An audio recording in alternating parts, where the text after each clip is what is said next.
This week we talked about the clean energy transition, which is an extension of the wider climate problem. And as I mentioned in previous lectures, climate change has sucked some of the oxygen out of the environmental politics sphere, enveloping other issues in and around it, including deforestation, and so deserves more extended treatment.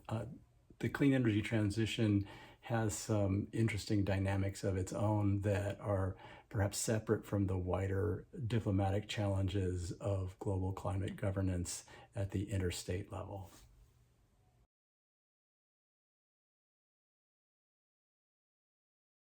So the first paper by Bentley Allen and his colleagues discusses the scope for industrial policy, that is, intentional efforts by states to foster the clean energy transition. And the logic is as follows, that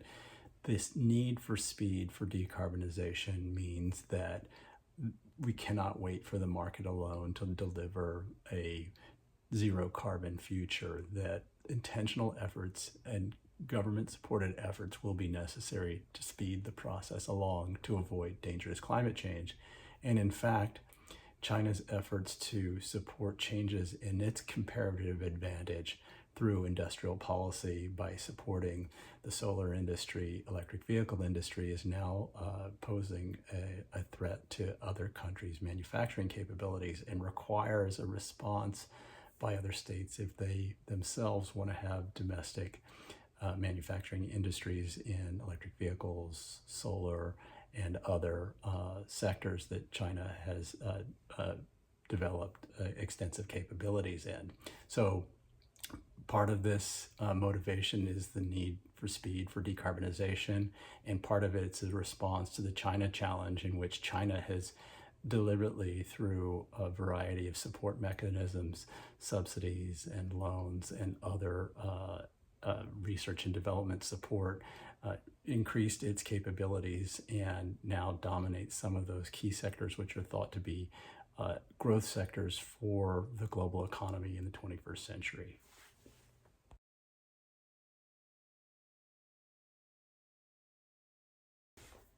Countries are experimenting with industrial policies, which include subsidies, incentives, investments,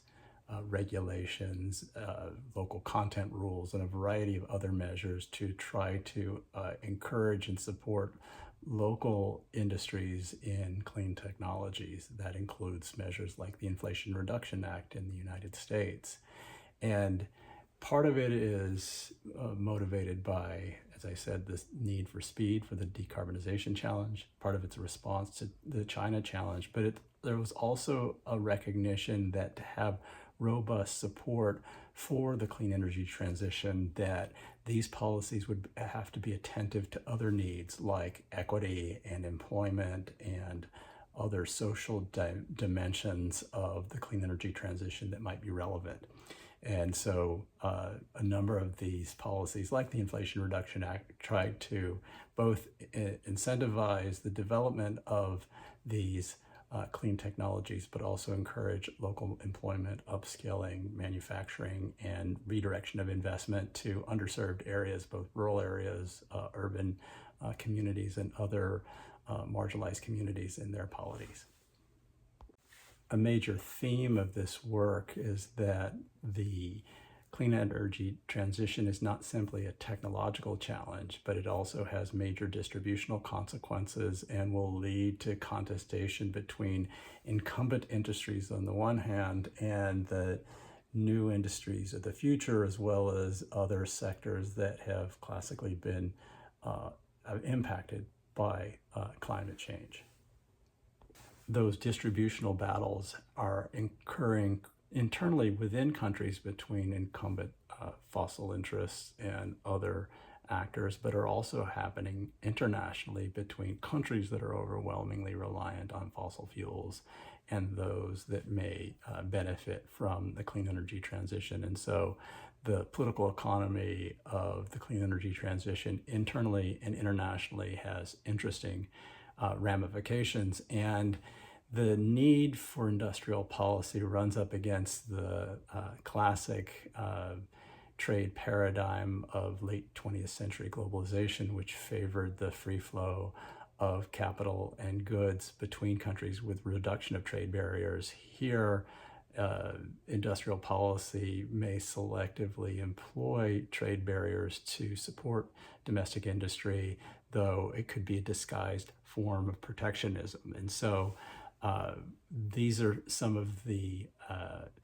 international and domestic political economy challenges set in motion by this renewed interest in using state policy to support local manufacturing.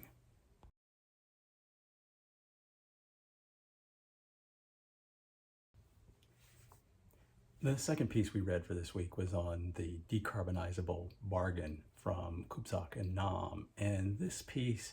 made the point that there are some sectors that have some scope to switch from dependence on fossil fuels to being fueled by clean energy. And because they have the capacity to switch, that they politically could be dislodged from being supportive of incumbent fossil fuel interests to being backers of the clean energy transition. But for those sectors, which includes the automobile sector and a number of other sectors, there are risks and costs of the transition. And for that reason, they might need some support from the government to underwrite the financial risks of the transition and to secure their allegiance and support of clean energy. Kupsak and Nam identify a number of sectors that are potentially decarbonizable and include sectors such as agriculture, utilities, energy-intensive manufacturing, and, as I mentioned earlier, automobiles. An additional point they raise is that country support for industrial policy may vary by the size of the decarbonizable sector in different country contexts. And they suggest that countries that have larger decarbonizable sectors are more likely to offer generous industrial policies, and they seek to test that empirically and find results which more or less support their hypothesis. So on the high end, there are countries like Korea, Japan, and Germany that seem to have large decarbonizable sectors. There are others like the United Kingdom that have smaller decarbonizable sectors, and they think that corresponds to the level of effort in terms of volume of finance that those countries are prepared to expend to support their domestic industries through industrial policy.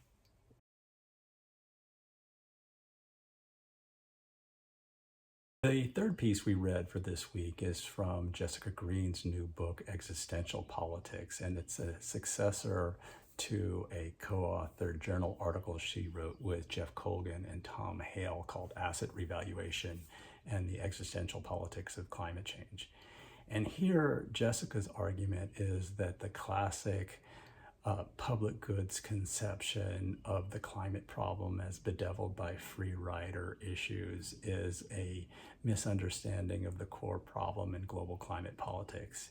Rather, it is a distributional issue between fossil fuel incumbents and other actors, both the decarbonizable sector and the new green technologies of the future, as well as sectors that are affected by climate change. And so this distributional battle between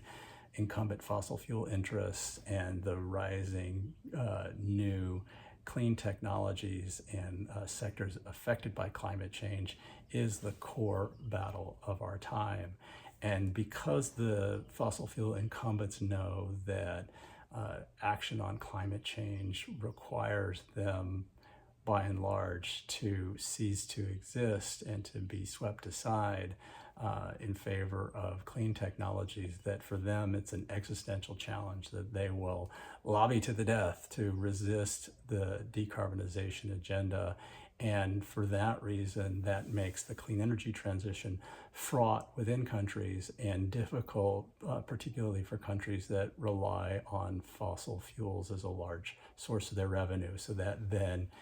pervades and undergirds their diplomatic posture in global politics. For green, the policy implications of this indictment and analysis are stark. The current approach in international climate politics treats a political problem as a technocratic one of managing tons and trying to ensure that there's sufficient global cooperation to reduce greenhouse gas emissions. But the real problem is not the need to manage tons, it is the need to change the political balance of power from fossil fuel incumbents to rising clean technology sectors. And that cannot be achieved through technical measures such as emissions trading or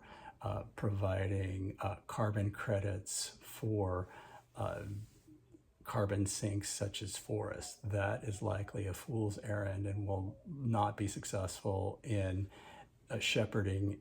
in a clean energy future as quickly as is required. And so there are other policies, for example, changing international investment rules that give fossil fuel companies the right to sue if countries establish rules around nationalization and reduction of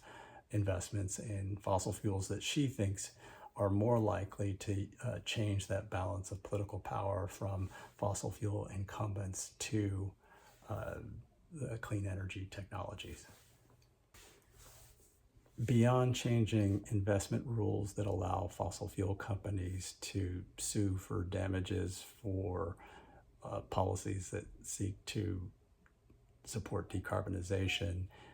Green also suggests that industrial policy is a way of flipping the script and changing the dynamics of global climate policy going forward. So by offering tangible short-run incentives to clean technologies and the decarbonizable sector, that offers them concentrated benefits that will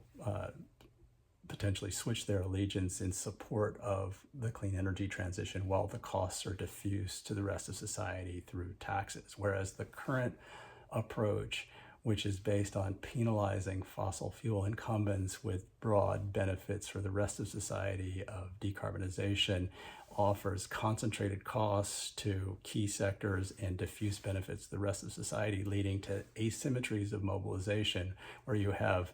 the fossil fuel incumbents deeply opposed to action and the rest of us only weakly supportive. And so this strategy of industrial policy, of incentives and subsidies for clean technologies and the decarbonizable sector offers a more robust means of locking in the decarbonization agenda than an approach based on managing tons. Now, it could be a challenge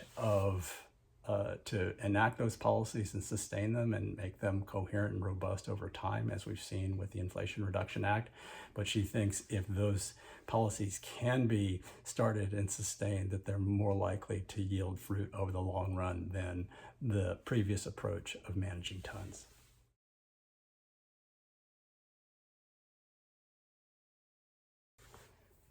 One aspect that we didn't deal with as much as we think about the future is that China's manufacturing trajectory of clean technologies is sufficient to satisfy its own needs and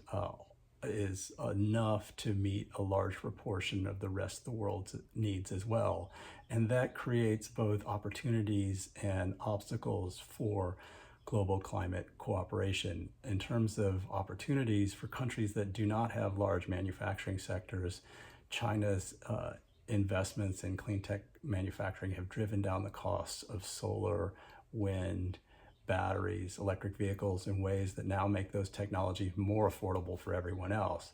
At the same time, for countries like the United States, Germany, and other polities that have large domestic manufacturing sectors, particularly in automobiles, that the China challenge poses a risk to the viability of their manufacturing sectors. And so those countries have to think about industrial policies of their own, but those policies may be employed in a way that slows down the clean energy transition because they're trying to replicate and compete with China, which already has large advantages of having an early head start and already has the advantage of scale with large numbers of companies and firms already operating in these spaces. And so this creates tensions and dynamics between countries at the international level that weren't present at the time when the Paris Agreement was negotiated in 2015, and how these are navigated amidst a world of intense geopolitical competition remains an open question. And there are ways in which those tensions may lead to risks of decoupling between, say, the US and China, and that could both undermine the clean energy transition but have other negative impacts on the scope for international cooperation writ large.